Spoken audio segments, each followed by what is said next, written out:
স্বপন কই? হ্যাঁ বলছি তুমি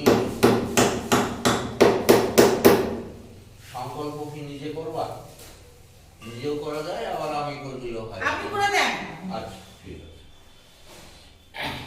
তাহলে কি নামে সংকল্প হবে? বাবনের বলে হবো? হ্যাঁ বাবনের দাদা তুমি করে দাও। ওই যে বাবনের কাছে গোপাল শর্মা। গোপাল শর্মা আলিম মন্দির। হ্যাঁ। এইটাই দেবো না এইটাই দেবো?